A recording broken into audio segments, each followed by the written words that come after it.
తమ బిడ్డలు, ఆడబిడ్డలు తమ ఇంట్లో నుంచి బయటికి పంపించరు కుటుంబాలు.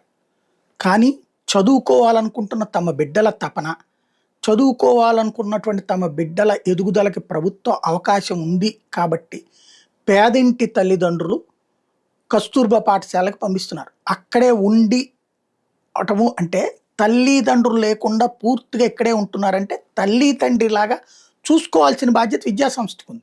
ఆ విద్యాసంస్థ నడుపుతున్న ప్రభుత్వానికి ఉంది. కానీ అక్కడ ఎలకలు కొట్టేసే స్థాయిలో నిర్వహణ ఉంది అంటే ఇక అంతకంటే సిగ్గుచేటు మరొకటి లేదు.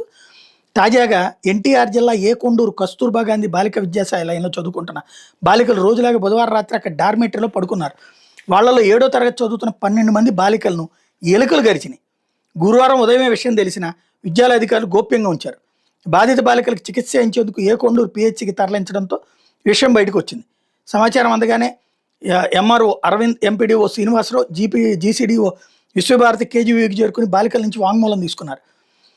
బుధవారం రాత్రి డార్మేటరీలు నిర్దిస్తున్న 7వ తరగతి విద్యార్థులను కావూరి కళావతి, చెమట లక్ష్మీప్రసన్న, మల్లాది శ్యామల, శ్రీవర్షిత, దీవెన, కీర్తి, నవ్యశ్రీ, ప్రణతి, రజని, స్నేహ తదితర 12 మందిని ఎలకలు గరిచినాయి.